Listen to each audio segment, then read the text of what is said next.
Very good evening and welcome. This is News First Weekend Primetime News here on MTV Sports. I'm Ramesh Irugal-Pandava. Let's start off with the literature headlines tonight.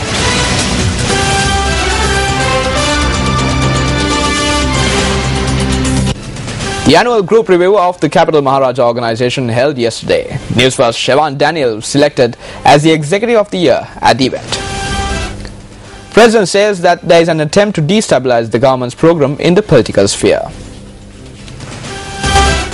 Justice C.V. Vigneshwaran says that in the future we would have to follow the footsteps of the late S.J.V. Chelvanayagam.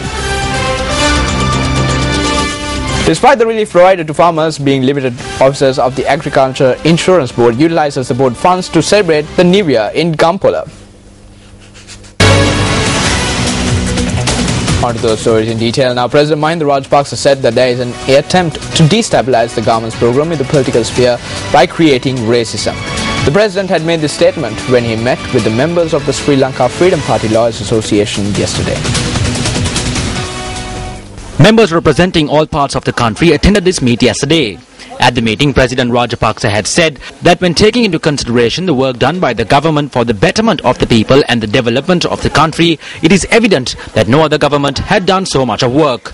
The President had pointed out that no matter what sort of act of sabotage is in operation, the government would not take a step back and has the strength to move forward. President Rajapaksa has emphasized that the citizens of the country should always represent the motherland. Meanwhile, Judge of the Court of Appeal Rohini Mara Singh was sworn in as a Supreme Court judge before President Rajapaksa yesterday at Temple Trees.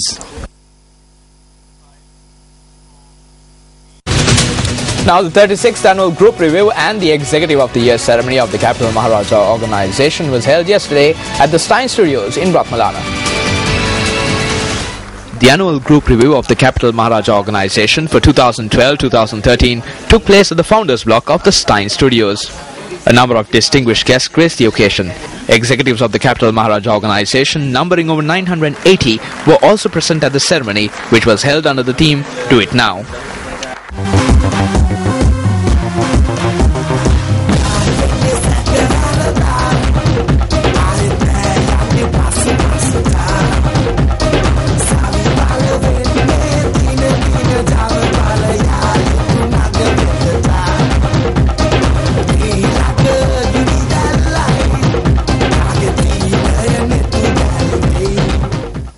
Five executives, namely Jayanta Galaheva, Piyananda Rajapaksa, Sagarika Pereira and Ahilan Kanagasingham, received achievement awards in recognition of their contributions. News First Director General Manager Yaswarat Kamalsiri was also recognized with an achievement award. Thereafter, Group Director and COO of TCMOL, Shashi Rajamahendran, delivered the COO's review. 2012-2013 has been one of the most difficult years on almost all fronts for the country. Yet, as a result of extraordinary effort by the group in the last quarter, we still succeeded in achieving a turnover bettering that of the previous year. An astonishing result, and it just goes to show that our organization has extraordinary resilience, and when we put our collective shoulder to the wheel, we can achieve the impossible. We have stood tall and maintained our top-line turnover year on year. Turbulent times and periods of struggle in business, in truth, are similar opportunities to grow wings and express our best. The annual group review and Executive of the Year ceremony was made colourful by a number of world-class entertainment acts.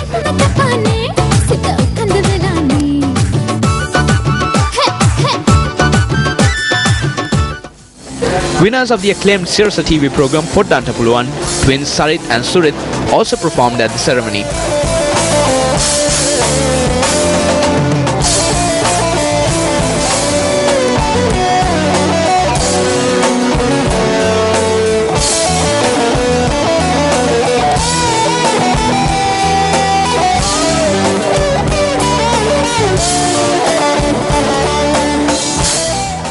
The chief guest of the event was Secretary General of the Asia Pacific Broadcast Union, Dr. Jawad Motagi.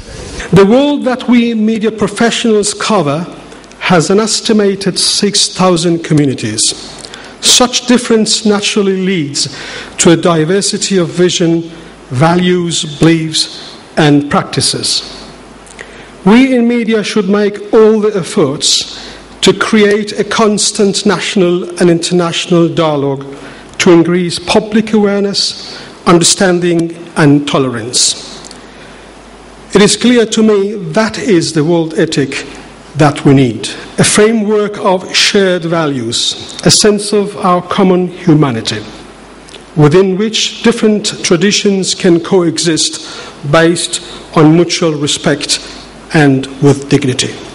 Renowned international performer Soul Mystique also put on a dazzling performance at the 36th Annual Group Review and Executive of the Year ceremony of the Capital Maharaja organization.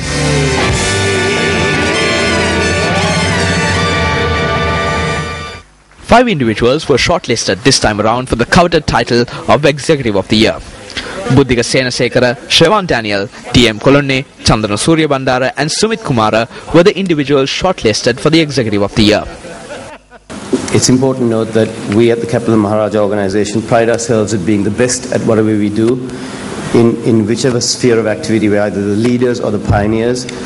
To join our competition, you need to be good. To join the Capital Maharaja organization, you need to be damn good. All right, that is about it. What's the matter, guys? You still at it? Come on. This is not how it's done. The winner of the Executive of the Year is Shevan Daniel. It was Shevan Daniel, the channel head of News First and board director of MTV MBC, who clinched the coveted title of Executive of the Year for 2012.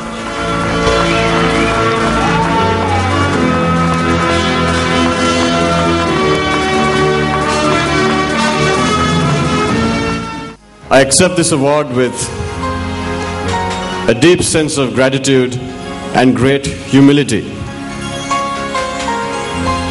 Only at the Capital Maharaj organization is my story possible. From a kid who had to cross a paddy field to get to work as a typist translator, to be standing here before you this evening is only possible at this company. Now, this award obviously signifies personal excellence, but that's not all. I stand here because a team stands with me. And I'd like to recognize all of you at News First. Without you, this will not be possible.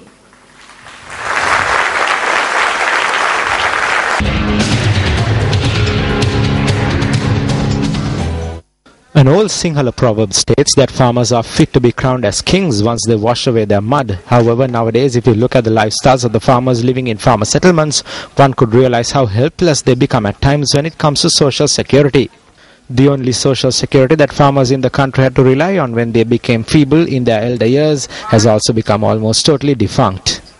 This social security program was none other than the Farmers' Pension Scheme, which also collected funds from the farmers. The Agri Insurance Board, which comes under its management, has now become infamous as an institution which does not pay hundreds of thousands in farmers' pensions without providing a particular reason.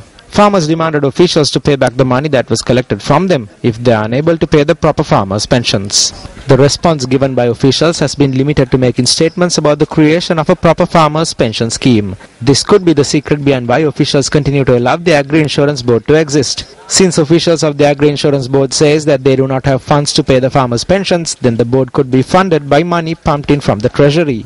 The fact that the Agri Insurance Board has not intervened to provide any sort of compensation for farmers affected by the recent natural disasters goes to show that this money is merely being used to fund the existence of officials. In such a backdrop, the administration of the board decided to hold an Avrudha Utsava. However, other officials attached to the board rejected this decision, questioning the ethics behind a government institution which cannot pay farmer pensions, utilizing funds for such unproductive users. Thereby, the Avrudha Utsava was called off. However, to compensate for this, the management of the Agri Insurance Board used officials' vehicles to travel from Colombo to Gampola to play a cricket match. If a new farmers' pension scheme is going to be formulated, will the administration of this fund be handed over to the individuals such as this who blatantly waste public funds? Secretary to the Ministry of Economic Development, this is over to you.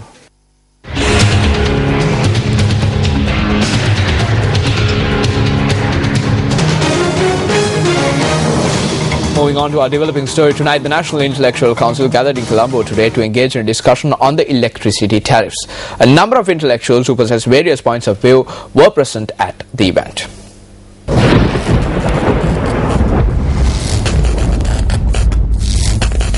No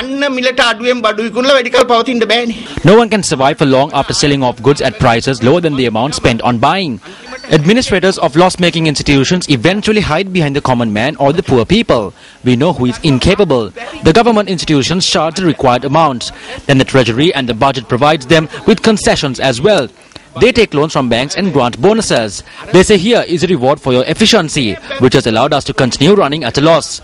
Incidentally, the management which leads to the loss makes a decision to grant bonuses worth 2 months' pay. Next, look at the salary structure. The country cannot sustain this. ඊළඟට වැටුප් තලයන් ගැන බලන්න. මේව පවත්වාගෙන යන්න බෑ රටේ. මේක අපි නිසියාකාර උපාය මාර්ගයක් ඇතුළු විසඳ ගත්තේ නැත්නම් we should solve this in a tactful manner. I need to reiterate that no matter what party comes into power, they will not be able to solve this issue using slogans. My stance is that the consumer should pay a fair sum for fuel and electricity. People who do not use electricity paying for it is not just. The taxes collected from items such as potatoes and dal is used to pay the electricity bill. This is not just. The consumer should bear the cost of the electricity bill. ඒක යුක්තිසහගත නැහැ. විදුලියේ බර විදුලි පාරිභෝගිකයා දැරි.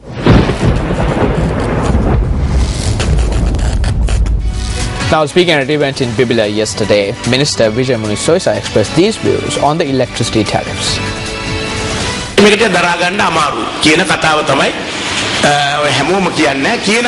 Not all say that this is a bit unbearable. Those who say that it is a bit unbearable also say that the only thing they can do is to increase their income. To increase their income, you should work. The issue is that we do not work. Is there no answer for this? Some say that there is a hidden answer for this. There is corruption and fraud. No matter whoever comes into power, they say that they will increase electricity tariffs. ඔය කියන කවුරුවත් බලයට ආවොත් මේ විදුලි බිලත් තවත් වැඩි කරනවා. ඔය රතුමලිලත් අපිත් එක්ක ආණ්ඩු කරන්නේ. වෙච්ච දේකුත් නැහැ කරපු දේකුත් නැහැ. එක්සත් ජාතික පක්ෂය ආණ්ඩුත් තිබ්බා. ඒ ආණ්ඩු Even in the time of the UNP government, we didn't see the prices reducing. දැක්කා කිසි දෙයක මිල අඩු වුණේ නැහැ. Let's now take a look at the newspaper cartoon of the day.